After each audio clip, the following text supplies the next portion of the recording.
नमस्कार, आज मैं आपको एक ऐसे समाज सेवी की तस्वीर दिखाने जा रही हूं जो किसी परिचय के मोहताज नहीं। दिल्ली प्रदेश महिला कांग्रेस की वरिष्ठ नेता, महासचिव व नई दिल्ली प्रभारी शीला विनोद सहरावत जी, जिला रोहिणी विधानसभा नरेला से, जिन्होंने समाज के लिए अपना तन मन धन सब कुछ लगा दिया है। वह लगातार जनता की सेवा के लिए सदैव तैयार रहते हैं।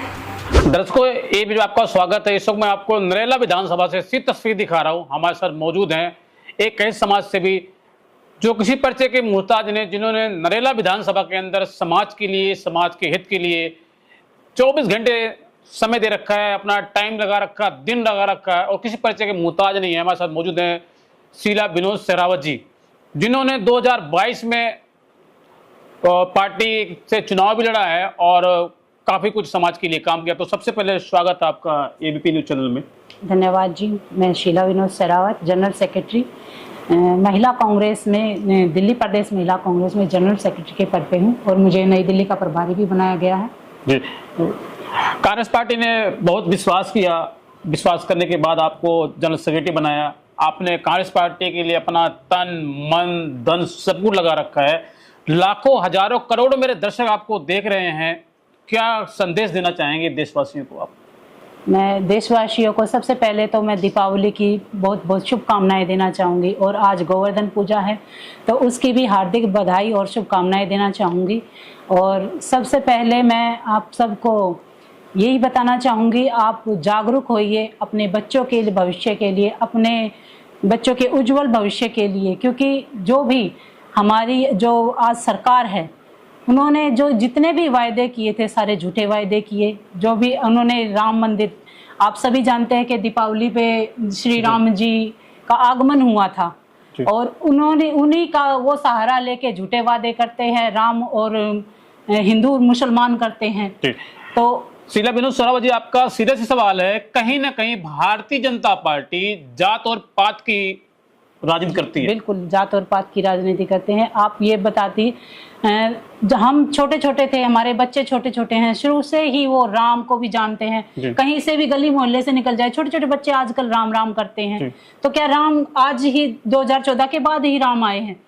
त्रेता युग से आप ये जान के चलिए कि जब त्रेता युग में राम जी का जन्म हुआ था, उस टाइम पे महर्षि वाल्मीकि ने रामायण लिखी थी और उसी रामायण को आज मंचों के माध्यम से, रामलीला के माध्यम से, हम यहाँ कलयुग में भी 3 युग चले गए हैं, आज कलयुग में भी हम मंचों के माध्यम से उसको देखते हैं, अपने बच्चों को दिखाते हैं कि ये श्री रामचंद्र जी हैं। तो क्या 2014 के बाद ही राम जी आए हैं? हमारे बच्चों को ये नहीं पता कि कैसे राम जी का हम आदर सम्मान कितने युगों से करते हुए आ रहे हैं। ये झूठे वादे के हिंदू खतरे में है, मतलब उनको ऐसे झूठे वादे कर करके, राम रहीम करके ऐसे उनको मतलब जनता को परेशान करना और अपने वादों को ये बताते हैं कि हमने रोजगार दिया। कहाँ रोजगार दिया? उन्होंने अग्निवीर एक, कहीं ना कहीं मतलब आपका कहने का मतलब है कि भारतीय जनता पार्टी ने जो भी वादे किए वो सारे वादे झूठे हैं और खोखले हैं। बिल्कुल जी। क्या कुछ कहना चाहेंगे आप इस पे, क्या सफाई देना चाहेंगे? मेरे लाखों हजारों करोड़ों दर्शक आपको देख रहे हैं। भारतीय जनता पार्टी ने, देश के प्रधानमंत्री नरेंद्र मोदी जी ने कहा था, अपने चुनावी वादे में उन्होंने घोषणा किया था कि होली और दिवाली पर 1 सिलेंडर फ्री दिया जाएगा। होली भी गई, अब दिवाली भी गई। जी बिल्कुल, आप सभी जानते हैं होली दीपावली पे उन्होंने सिलेंडर का 500 रुपए में सिलेंडर देने का वायदा किया था, होली पे बिल्कुल फ्री देने का वायदा किया था। ना किसी को होली दीपावली पे कोई सिलेंडर मिला। 2500 रुपए देने का वायदा किया था, किसी को 2500 रुपए नहीं मिले। यहाँ तक कि वृद्धों की जो पेंशन थी वो भी रुक गई है, विधवाओं की पेंशन रुक गई है।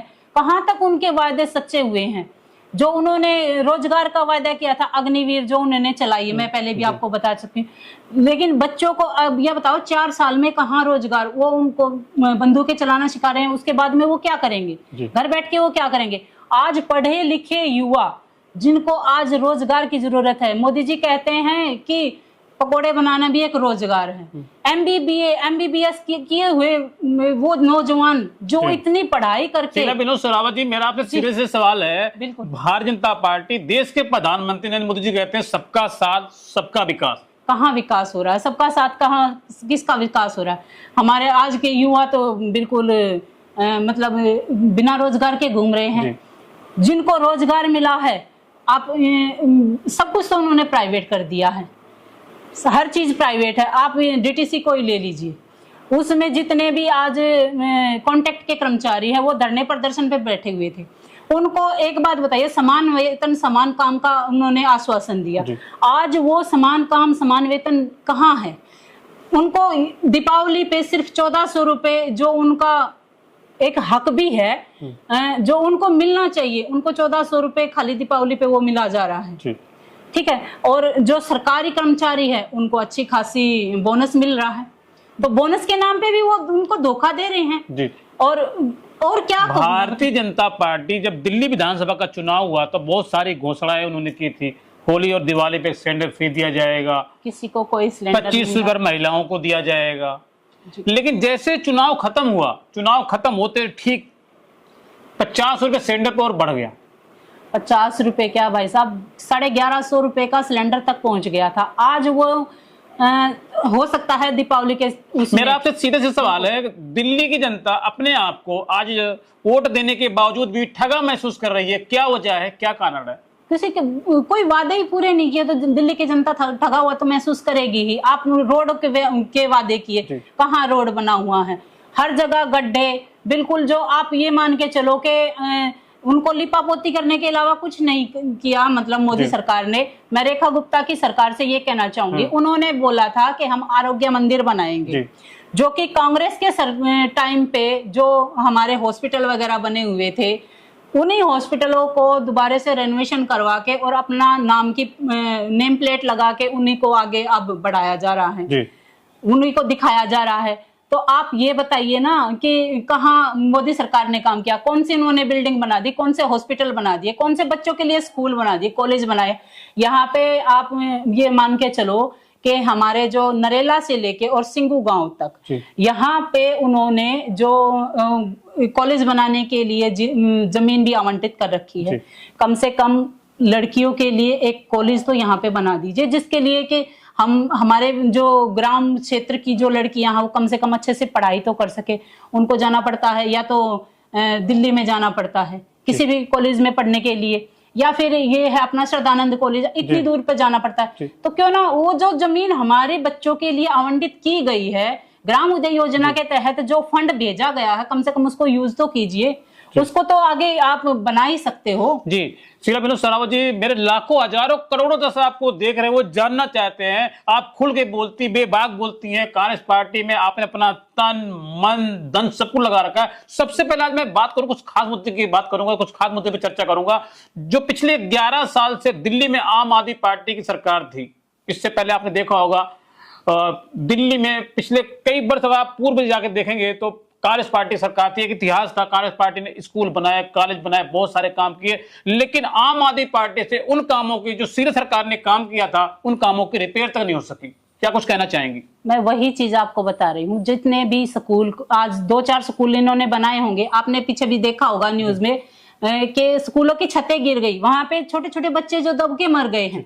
तो कहाँ उनका मतलब क्या उनका स्ट्रक्चर है, मुझे समझ नहीं आता।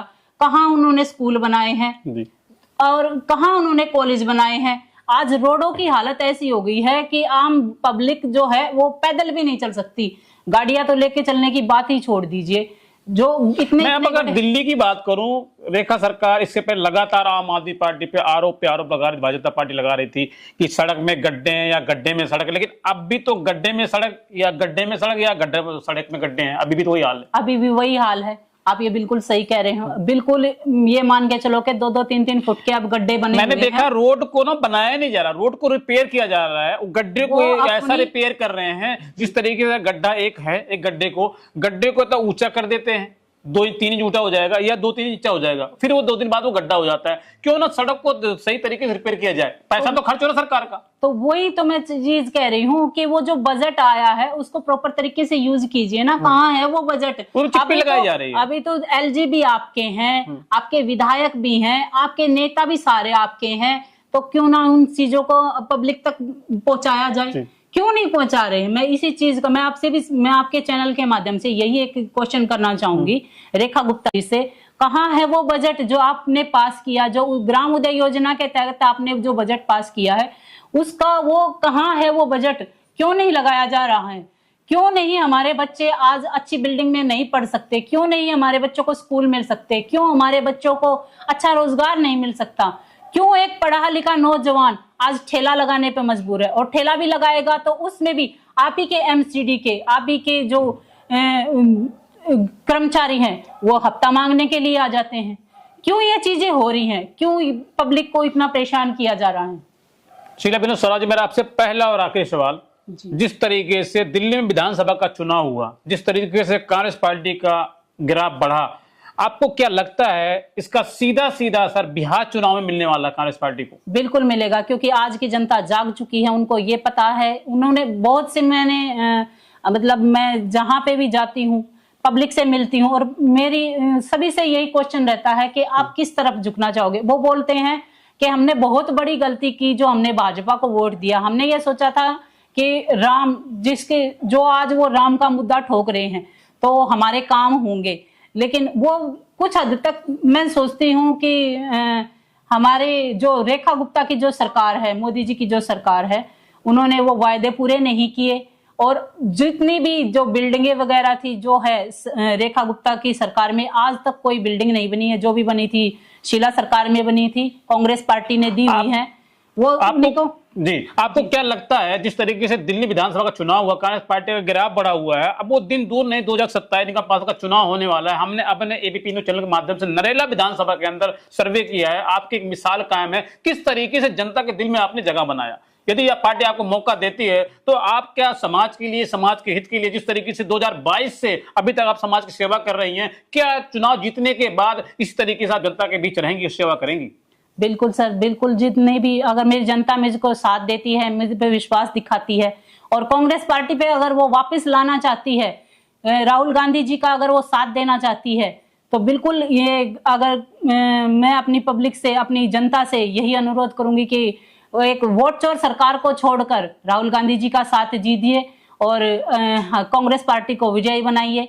हम जरूर उनका साथ देंगे। जैसे शीला दीक्षित की सरकार में उनके काम हुए थे, आगे भी वैसे ही काम होते रहेंगे और उससे बेहतर काम होंगे।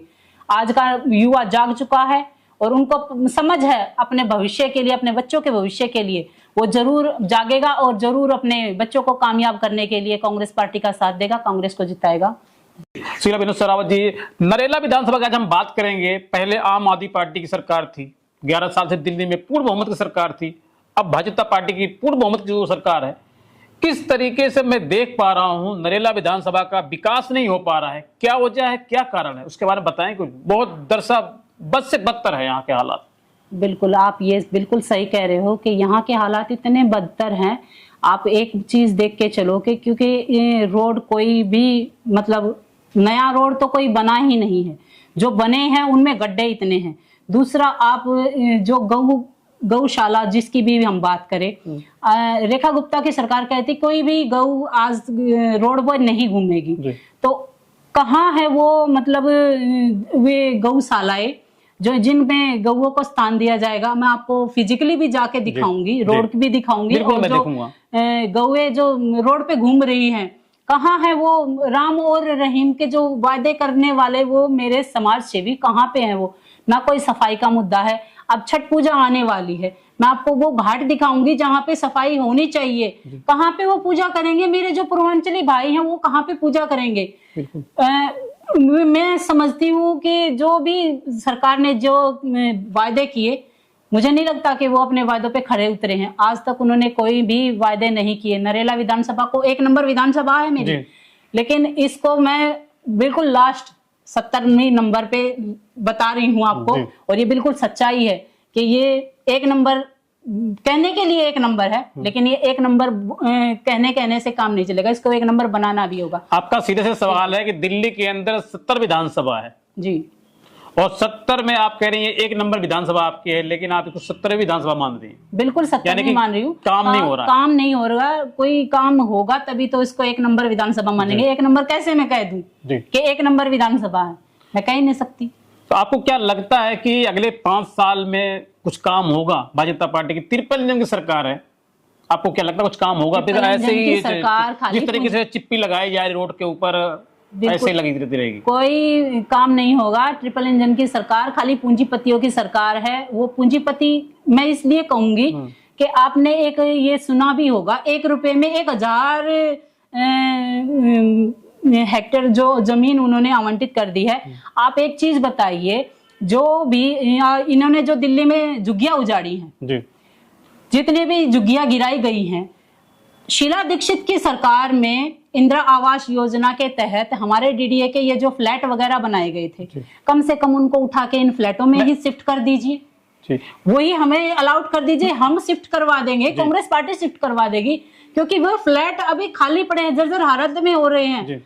तो कम से कम जो झुग्गीवासी हैं जिनको वो गिरा के और आगे बढ़ने का जो शीला सरकार ने काम किया था, जो शीला सरकार ने फ्लैट बनाए थे, वो जर्जर हो रहे हैं। पीछे 11 साल से दिल्ली में आम आदमी पार्टी की पूर्व बहुमत सरकार रही, उन्होंने भी आवंटित नहीं किया। क्या हो जाती, क्या कारण था, क्यों नहीं किया? वो खाली अपनी जेबें भरने के लिए और पूंजीपतियों की जेबें भरने के लिए काम कर रहे थे। उनको ये पब्लिक नहीं दिखाई देती, उनको गरीब आदमी जो रोड पे अपना झुग्गी डाल के रह रहे वो नहीं दिखाई देते। वो मरता रहे, जब उनको वोट की जरूरत होती है ना, तब तो वो उनके पास चले जाते हैं, लेकिन उस टाइम पे नहीं जाते जब उनको घर की जरूरत है। वो घर कहाँ है?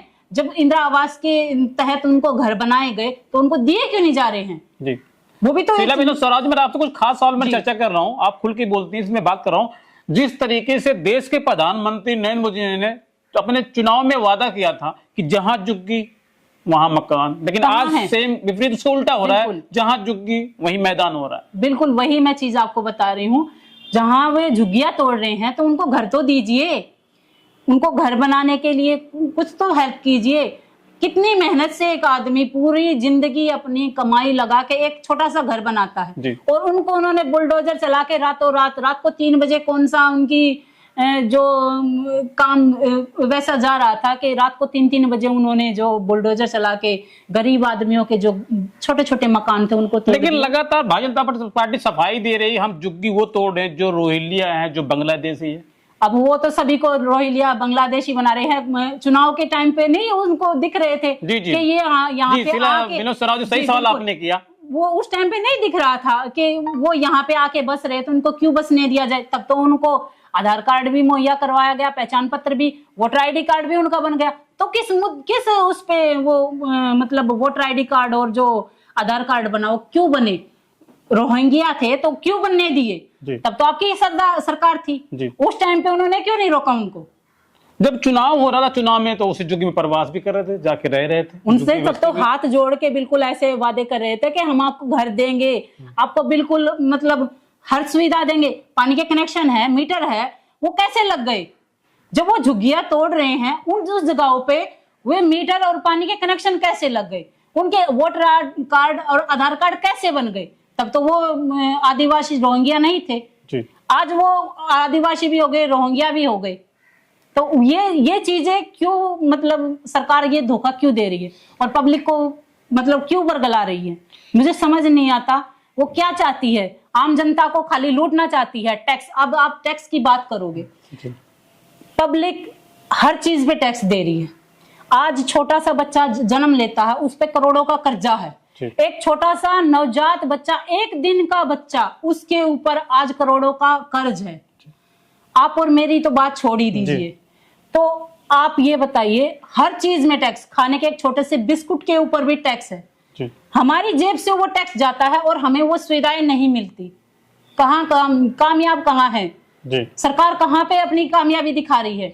पूंजीपतियों का घर भरने के लिए, गरीब आदमियों से खसोटने के लिए, खाली यही चीज। कांग्रेस पार्टी की सरकार थी, सिलेंडर 400 450 हुआ करता था, तब भी इसमें से रानी जी रोड बैठ जाते, सिलेंडर महंगा है, सिलेंडर महंगा। अब सिलेंडर 1150 रुपए हो गया, तो अब दिखाई नहीं पड़ रहा। वो एक गाना गाती थी, सैया तो बहुत ही कमाता है, महंगाई डायन खाए जात है। तो आज ये 1100 1150 का सिलेंडर हो गया। रेखा गुप्ता जी, आप तो महिला हैं, कम से कम आप तो अभी जागिए, कम से कम आप तो ये देखिए कि इतना महंगा सिलेंडर आज की गृहिणी घर कैसे चलाएगी? आटा, दाल, चावल, रोटी, हर चीज पे टैक्स है। सिलेंडर इतना महंगा है, कैसे गृहिणी अपने घर को कैसे काबू करेंगी, कैसे चलाएगी? आप तनख्वाह नहीं बढ़ा रहे, पढ़े लिखे नौजवान जो खाली घूम रहे हैं, उनको कोई रोजगार नहीं है। अगर वो मान लीजिए कैसे भी रोजगार आप निकाल रहे हो, पेपर लीक हो जाता है, बच्चे कहाँ जाएंगे? आप इस चीज को देखिए ना, इतनी मेहनत करके दिन रात पढ़ाई करके हमारा नौजवान जब एक टेस्ट क्लियर करने के लिए जाता है, एक टेस्ट देता है, बाद में वो पता चलता है उसको, वो टेस्ट दे के आ गया और बाद में पता चलता है कि पेपर लीक हो गया, वो डिप्रेशन में आके आत्महत्या कर रहा है बच्चा। तो कहाँ कामयाब है ये सरकार? मैं ये पूछना चाहती हूँ, कहाँ पे उनका जो वायदे थे कहाँ पे कामयाब है उनके? शीला विनोद सरावत जी, क्या कुछ कहना चाहेंगे? दिल्ली वाले को तोहफा मिला इस बार दिवाली में, वो कौन सा तोहफा है जनता जानना चाहती है? आपके पार्टी के लोग कह रहे हैं, आपके पार्टी के नेता कहते हैं कुछ तोहफा दिया गया। जी बिल्कुल, मैं आपको थोड़ा सा बताना चाहूंगी। दिल्ली में एक टोल टैक्स लगता है जी, जो दिल्ली के अंदर ही दिल्ली वासियों के लिए लगाया गया है। आप एक बात बताइए, छोटे छोटे जो किसान है वो मंडियों तक अपना अनाज पहुंचाते हैं, दिल्ली के अंदर ही दिल्ली वालों को टैक्स देना पड़ रहा है। टोल टैक्स क्यों देना पड़ रहा है? ये कैसा तोहफा रेखा गुप्ता की सरकार ने दिया, मेरी समझ में नहीं आती। हम दिल्ली में रहते हुए दिल्ली को वैसे भी टैक्स देते हैं, लेकिन ये टोल टैक्स भी कैसे, क्यों, ये कैसा तोहफा दे रही है रेखा गुप्ता की सरकार? रेखा गुप्ता जी जाग जाइए। आप, मेरा आपसे हाथ जोड़कर निवेदन है, कम से कम दिल्ली वालों को बख्श दीजिए। क्यों इतना बेरहम बन रही हैं उनके लिए? आपसे यही मैं आपके चैनल के माध्यम से सरकार को भी जगाना चाहूंगी और अपनी पब्लिक को भी जगाना चाहूंगी। धन्यवाद। ठीक है, समय देने बहुत धन्यवाद। तो दर्शकों, इस वक्त मैं आपको सिर्फ तस्वीर दिखा रहा था नरेला विधानसभा से। हमारे साथ मौजूद थी कांग्रेस पार्टी की जनरल सेक्रेटरी, एक ऐसी समाज सेवी नेता, महिला नेता जो किसी पर्चे के मोहताज नहीं, शीला विनोद सरावत जी, जिन्होंने समाज के लिए नरेला विधानसभा के अंदर एक मिसाल कायम है। आप देख रहे हैं एबीपी न्यूज, शाहिद उसीम खान के साथ। नमस्कार।